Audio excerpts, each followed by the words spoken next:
But himself, being in contact, why did he leave? Because this contact, it was not pure. It means that he didn't have the necessary purity to associate really with Srila Prabhupada. Because the association, after all, it happens in the heart. If you see, for real, when in the morning you chant your japa, you close your eyes, for example, it happens inside. If Krishna does not reveal anything, nothing happens when we chant. You understand? You can eventually absorb yourself in Brahman, the chakras open, then you're fully in bliss. And it is true that in this bliss, you can listen perfectly the holy name, because nothing can disturb you. There's no mind, there's no thoughts, so you can hear clearly the holy name. Even meditate for a long time on each syllable. It's very ecstatic. But unless Krishna wants to reveal himself, nothing happens. And it's a great suffering for a devotee. Although it is very ecstatic, it's at the same time a great suffering, because the devotee is not looking for bliss. In fact, if we can have an experience of Krishna, everything Krishna will propose to us, mystic powers, all kinds of revelations, of ecstasies, extraordinary, what the devotee it doesn't impact him at all, nothing. It's just he is bored in these experiences. The only thing that he is interested in is to be with Krishna. And as soon as Krishna shows himself, then joy manifests itself. Why joy? Because in fact, the Swarup, the inherent Swarup of the living entity, the spiritual body, manifests only in the presence of Krishna. So as soon as Krishna speaks and appears to the devotee, his eternal nature appears, and then he becomes awake, because it's a movement, it's a feeling of love. Everything, it's a joy without any limit. But Brahman is very small. For someone who even adds once the realization of Krishna, it's even, he cannot support Brahman. And there are ascetic people, they can meditate for hours on hours without eating, without breathing on Brahman, even underwater. But for the devotee, it's just like a punishment. And still, what he tastes is a bliss that is inconceivable. Because in fact, his desire, it is different. Why? In fact, everyone has a certain qualification. And according to Srimad Bhagavatam 10 that's a verse that explains that according to the knowledge and austerity that the Jiva did in his previous lives, the Lord revealed himself in such a way. So automatically, when the Lord reveals himself in such a way, we become completely satisfied. There's no doubt to this. For myself, I remember when I was young and I studied spirituality, I was experiencing Brahman, I was melting in love, and I found that completely ecstatic. I remember we have the impression of liquefying ourselves, and we have a bliss. When you don't know anything else, this is extraordinary. It's extraordinary.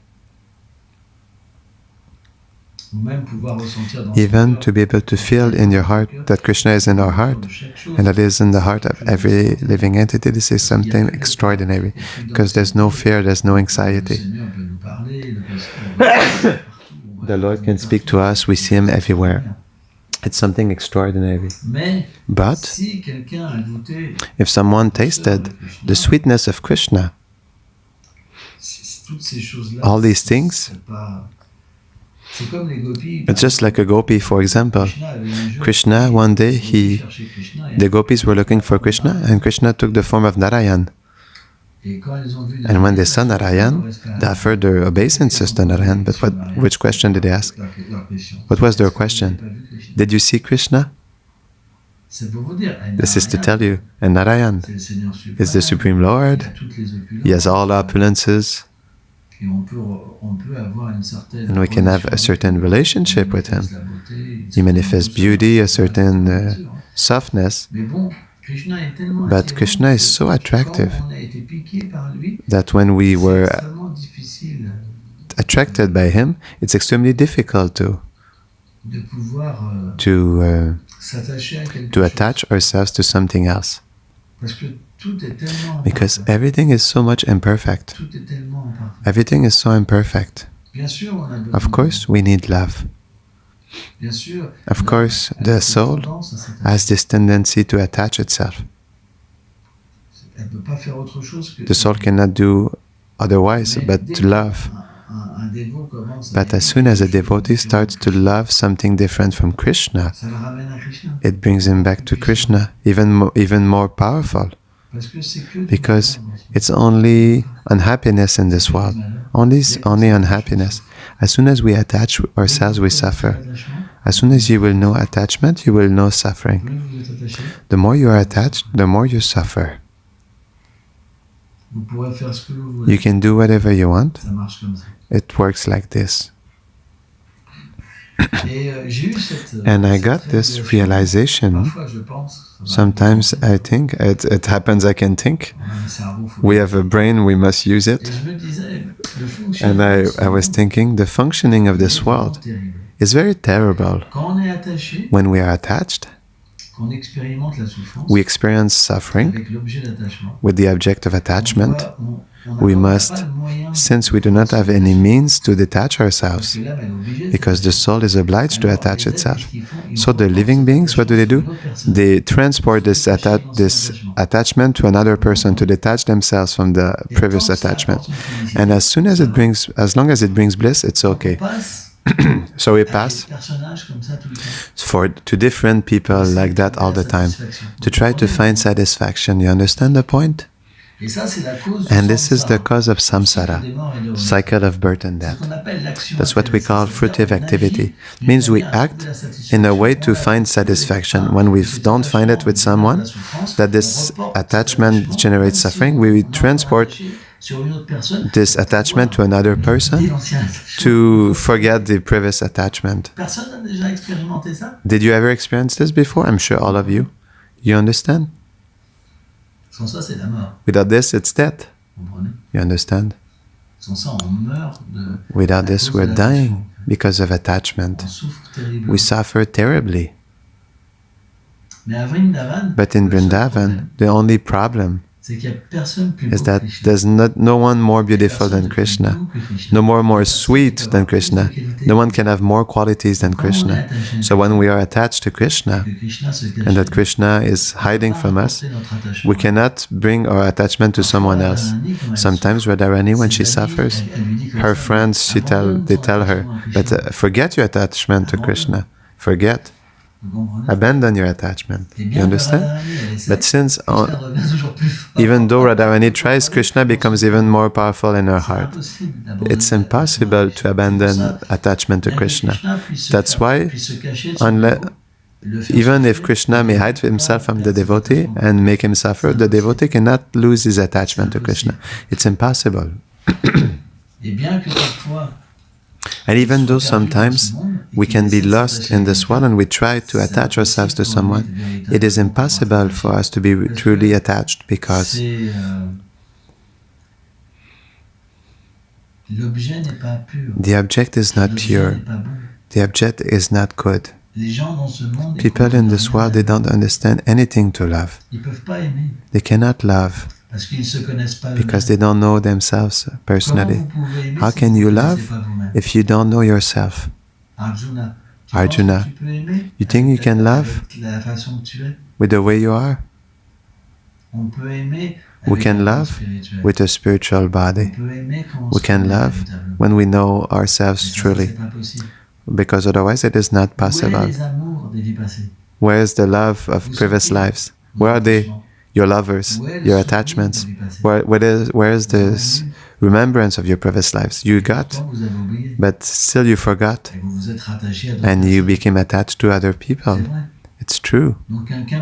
So someone can be chaste all his life. But that person is obliged to change the attachment at some point. This is why all attachments we have, they are illusory. They are completely illusory because we will need to abandon them. Why do they have a value? Because the soul is obliged to be attached. It's the nature of the soul to be attached to Krishna. That's why they have a value for us now. For example, we cry for a person because there is attachment.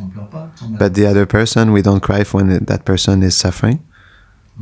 You understand? So, the only cause of our suffering is because we have a connection with that person. If the connection will not be there, we will not suffer. You understand? So, of course, Vaishnavas, since they have a connection with the Supreme Lord, and the Lord has a connection with all living beings, of course, it's not that Krishna cries about illusion of the living beings, but he is touched by this and he accompanies them. He knows their difficulty. And certain acharyas say that when Krishna comes in this world, he cries for his lost servants. So there are the two aspects. In the Vaishnava, there are also these two aspects. Although a Vaishnava can be detached completely, he can also cry for the living beings. This is his nature. Why? Because it's extremely difficult to understand. We see, for example, that great Vaishnavas, just like Prabhupada, Bhaktisiddhanta Prabhupada, they were crying. They were really crying. They had tears, when the disciples left. Why? Because it's the nature of the Vaishnava to love. So when he accepts someone, like his disciple, it's very difficult for a disciple to understand the love of a Vaishnava. It's extremely difficult because we understand love according to the degree of love that we have in our heart. We cannot understand a greater love than this. You understand?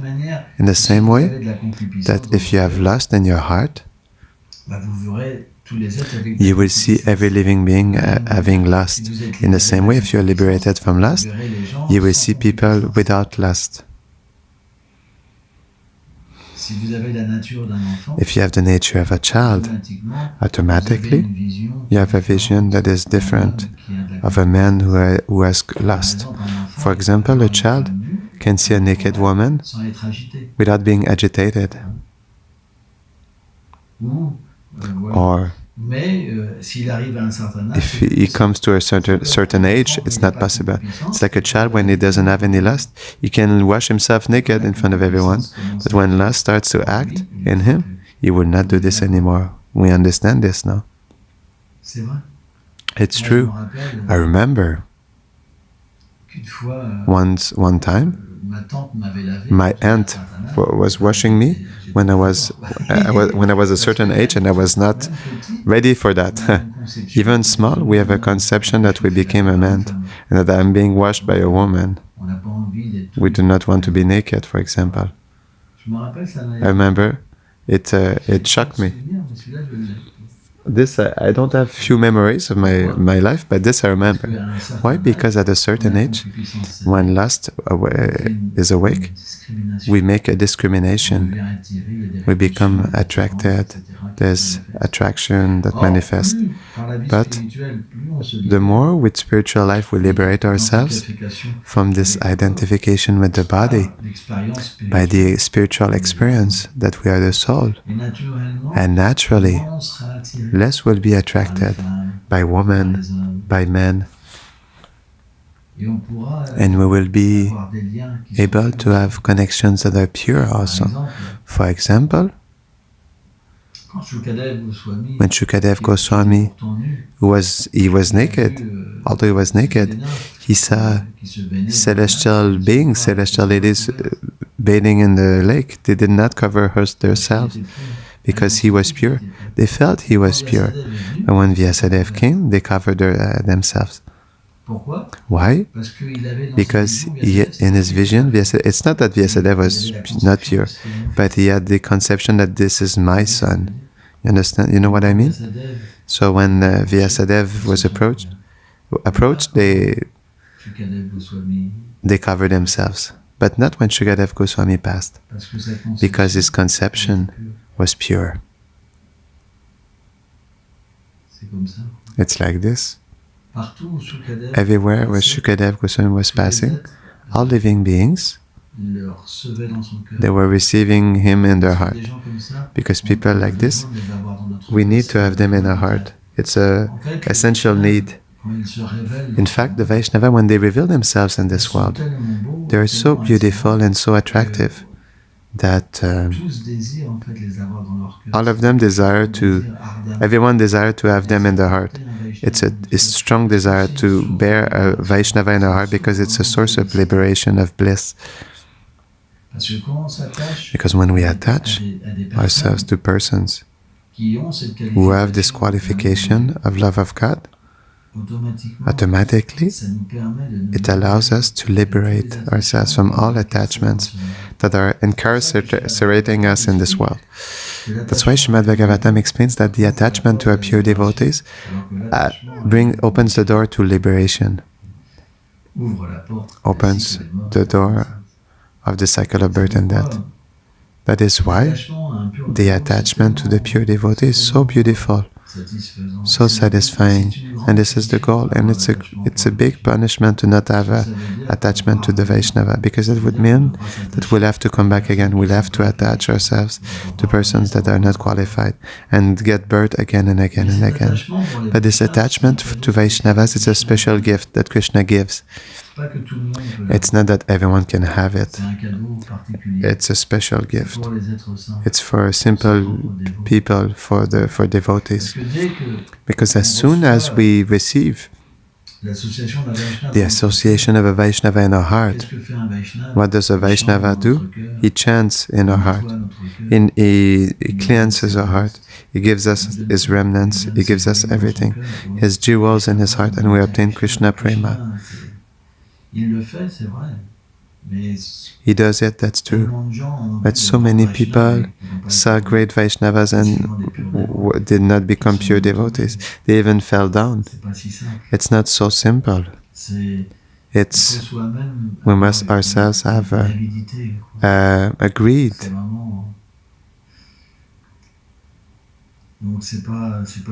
So it's not so simple.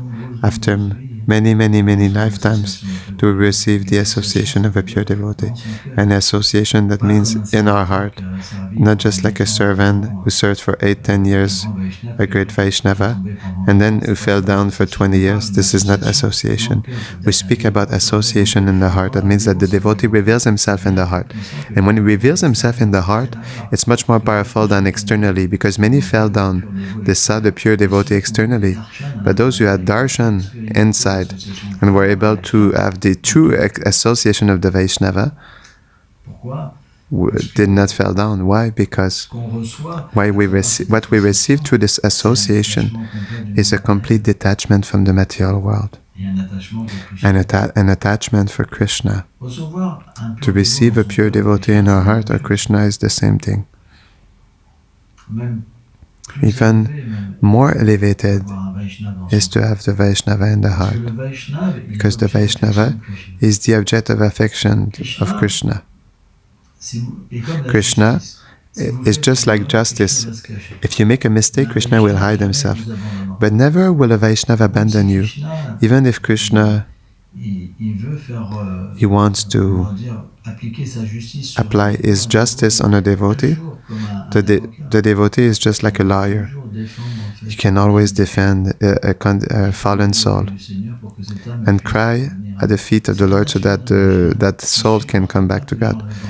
It's the compassion of the Vaishnava. It does not tolerate people staying in this world. That's what is difficult. That's what is a cause of suffering for a Vaishnava.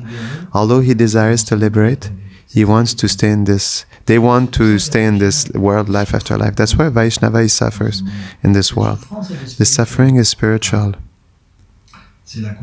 It's the compassion, but it is real. It's really real. It's that nobody wants to go back to Krishna, nobody. Nobody chants his round properly. Few, very few. Most chant their rounds with inattention. But as soon as they do prajalpa, they're very attentive, they laugh. But as soon as they chant, they all suffer. They chant in very bad in the corridor, for example, with inattention. But it's not a problem. But when they meet someone in the corridor to speak, then they're truly in bliss. And then it proves that they will come back in their next life. They have no taste. They are not serious. They could apply themselves to chant properly, to listen properly, but they make no effort. They sleep always. And they never ask themselves this question, why it's not happening. They don't want to know why they don't have taste. They don't reflect upon this. It's normal. They condemn themselves. Yes, the Vaisnavas, they speak about taste, but they have no taste. It's just a question of speaking. They condemn themselves. And because of this, they cannot see their mistake, their bad behavior, and redress the situation to improve. You know this logic. So finally, there just needs to be one element or a test that they cannot pass and they stop. And this is a big percentage of devotees, a great percentage of devotees. So if you are in this case, it's very dangerous, Prabhupada explained.